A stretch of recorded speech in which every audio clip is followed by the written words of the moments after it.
I think everybody, has a pretty good picture, but I always think it's important to just set the scene. Um, and we know that we're not in a great place right now, as humanity as a planet. Nine of the 9 planetary boundaries, 6 are being transgressed right now, including things like land use, water use, biodiversity, and also, of course, climate. And what that means or climate change, I should say, what that means for us as real people. There's now a $1 billion extreme weather event every 3 weeks. 4 decades ago, there was one every 4 months. So we can see how this shift is having very real impacts. There's a lot of different factors driving this. There's a lot of things involved, but one is our growing population, our increased consumption. Just to look at sort of a couple of examples, if you can see them clearly or not, I'll talk a lot about food and agriculture because that's what I specialize in. But palm oil on the left, forecast to grow by about 400% in terms of production and consumption between 2010 and 2040. And dairy is in the similar time period is around double. So those have very real environmental impacts. Palm oil, obviously, I think everybody in this region knows, high impacts in tropical forests in Indonesia, Malaysia, but the expansion is also leading to loss of virgin tropical forests in other places in Latin America, other parts of Southeast Asia and Africa. Milk production and dairy production has very large land use, water use, high greenhouse gas emissions, high eutrophication and pollution. So the increased consumption has very direct and obvious knock-on impacts on the environment. But it's necessary to produce these things, to provide for the world, to provide for ourselves, to nourish people all over the world. So there's a very clear and real need to build sustainable supply chains because we can't just stop having these things. We can't stop providing for people. So how do we do it in a way that minimizes the impact? Looking at a very sort of traditional, simple thought process of a supply chain. Again, I don't think this is a new concept to people here, but the first step is to move from a linear model into a more circular model. But what I would just highlight is, as we think about returning, there's ways in which it can be done within I'll call it a closed supply chain. If you're working in a food sector, it could be how does food waste get translated into animal feed, so it goes back into the same supply chain. But there's other ways that we can think more broadly. How do we feed other supply chains, or how do we contribute to other chains? So how could food waste perhaps be converted into biogas that can reduce energy consumption, or also we can go back into a grid and support other businesses or other stakeholders? How can textiles, for instance, be recycled and turned into insulation that is provided to others and again reduces energy consumption? So I think just thinking broadly about what circularity means, it's not just sort of circularity within your own chain or with a closed chain, but how it can more broadly benefit wider ecosystems. Where most action tends to take place has been in this sort of manufacturing distribution area, and Mingy talked about scope 1, scope 2, scope 3. So it's very the easiest step to take is obviously to begin to reduce the things that you can directly control in that space.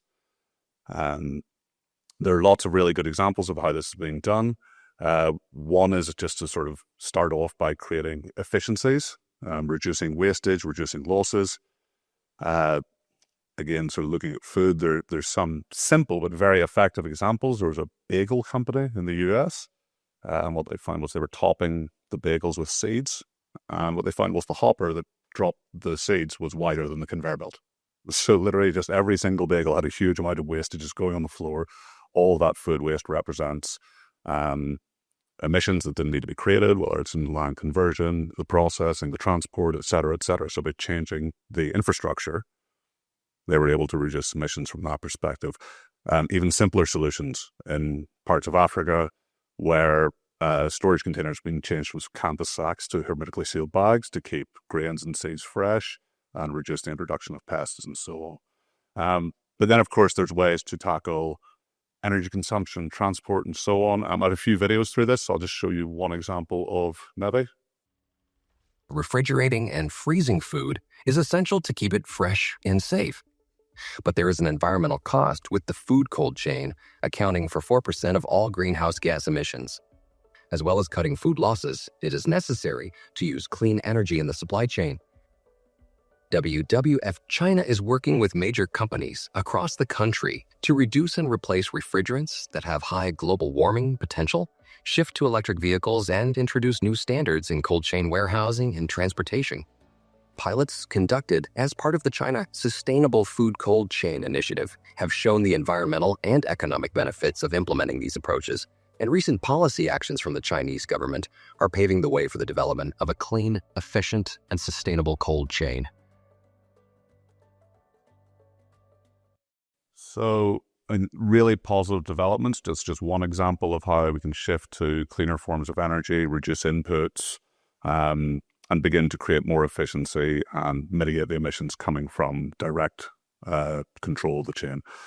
But what we need to see more action is in the sourcing side of things. What we call Scope 3, or way we address it in some different way.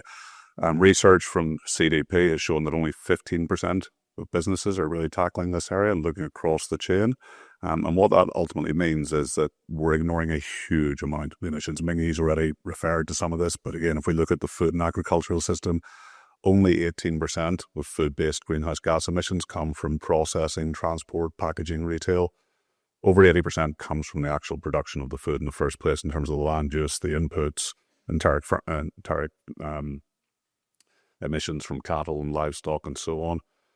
And again, the reason I work in food, it's around a third of all greenhouse gas emissions across the chain, or across the whole supply chain. So if we're not tackling this set, we're not going to do a very good job of attempting to reduce emissions overall. It's only a very, very small component if we focus purely on the manufacturing, distribution, and things in which companies and stakeholders have more direct control.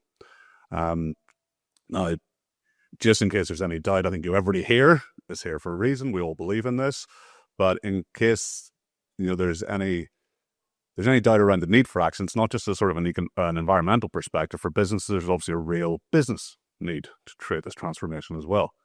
Climate-related disruptions are costing global trade between $81 and $122 billion every single year, and those cumulative losses by 2060 are forecast to be up to $25 trillion.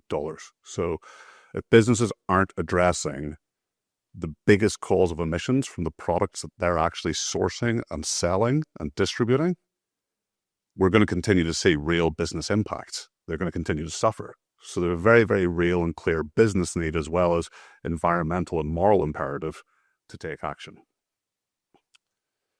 So, for me, and notwithstanding the challenges and the difficulties in doing this, but really every business should be looking towards, every one of our supply chains should be looking towards having a very robust plan with targets, actions, and reporting, building in, aligning with science-based targets initiatives and other models and processes for developing those targets, having actions the whole way across the value chain and the supply chain. So not just focusing on one or two areas, but thinking how you can touch every single part of it, and then transparent reporting. I think it's important to demonstrate the progress, and I think you might be gone, but the statistic that something didn't happen because businesses didn't quite feel ready, that sort of thing upsets me a little bit. I think we need to be more ambitious and push that, and businesses everybody needs to be prepared to demonstrate the journey that they're on. I think it's about showing commitment to making progress. It's not ever going to happen overnight that suddenly somebody's going to put a plan in place and half their emissions. But if we're not actually doing it, or we're not reporting and showing the progress, we're not going to get anywhere fast. But it's got to be about leadership, not just compliance. I'm sure, I think most people here, everybody's probably heard the comments Prince William made in Belém last week, that he doesn't think businesses are doing enough. It's critical, demanding more from people. And I think what we'd love to see is businesses really being ambitious, setting those ambitious targets, and not just working to be compliant, whether it's a mandated reporting system, whether it's a piece of legislation like the EUDR, but actually trying to go beyond that. Not just thinking about reduction and getting to sort of an okay place, but thinking about how to be nature positive, how to take a restorative approach, a regenerative approach, and actually build and develop a very, very positive means of mitigating and adapting to climate change. And that means really investing through the supply chain and with all the different stakeholders within that. It's not just for a business to take responsibility of one or two things, but it's actually investing in suppliers and seeing them as partners who can benefit from resources to actually improve. So one way sort of to build and develop solutions that might address that, this is something WWF uses. We call it the 4P Action Framework. but it's looking to deliver impacts and benefits across planet, places, people, and prosperity. So when we think within a climate change perspective, the planetary level is temperature rise, extreme weather. How do we make sure that we're sort of all working together to have a planetary benefit? Places are the very real impacts. In real places, how do we improve ecosystem services, soil health, tree cover, water flow, biodiversity, and make those thriving places for people and nature? People, I think it's quite obvious. How do we improve and benefit the impacts of people's lives? And then from a prosperity perspective, what does it mean for people and nations? And prosperity isn't just economic, it's also social, it's also health. Within sort of setting ambitious targets, again, I've got another video just to show an example of how a piece of work we're doing in the Netherlands is going beyond sort of what's just the base expectation. The Dutch eat 1.5 times more animal-based protein than plant-based protein, and the government has launched a national strategy to achieve a 50-50 split between animal and plant protein by 2030. To help implement this commitment, WWF is working with some of the biggest retailers towards an ambitious goal of 60% of protein-based revenue coming from plant products. An online dashboard transparently compares the amount of plant-based protein offered by the biggest supermarkets. Consumer engagement campaigns are helping increase demand for plant-based proteins. Importantly, nearly 60 companies, institutes, retailers, NGOs, and farmers have signed the Bean Deal to help ensure that producing legumes and beans is financially beneficial for farmers, and they don't suffer from shifts in consumption. So as you can see, also, it's going beyond the base of if a 50-50 target has been set by the government, actually looking beyond that, how to do more, but then taking an integrated sort of multi-stakeholder approach to action so that we can ensure that impact is delivered across those 4 Ps or across different levels. One thing that's really, really critical to actually achieving any of this is traceability. It's very hard to show a sustainable supply chain or build a sustainable supply chain. Again, as Mingy mentioned, if we don't actually know where the products came from or the ingredients or the base commodities. So it's critical that we continue to build and develop traceable systems.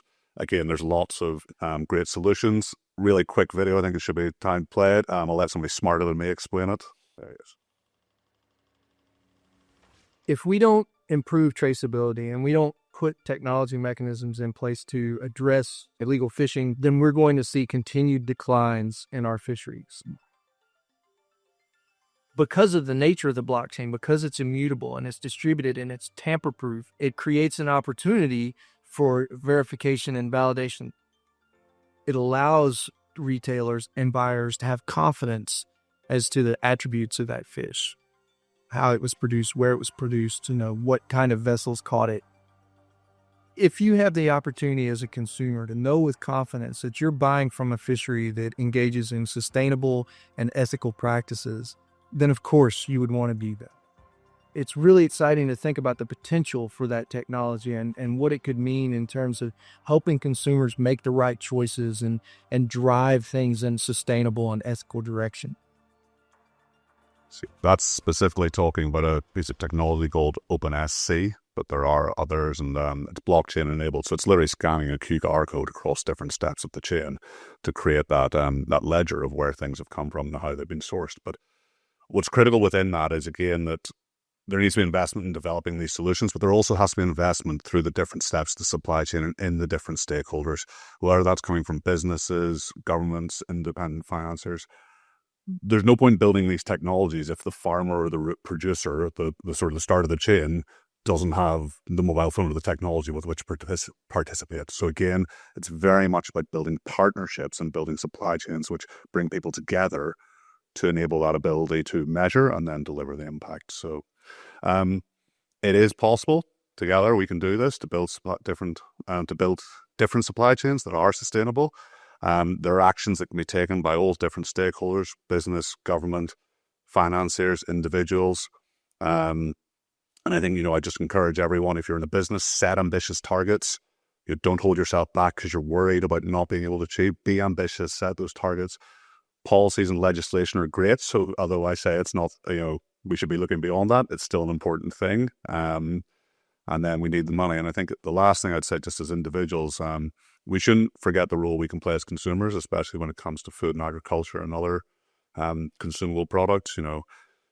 Everybody in this room is privileged enough to be able to choose the food that we eat 3 times a day, and I think we should be making those conscious decisions to do that and help contribute to supply chains that are sustainable and good for people and good for the planet.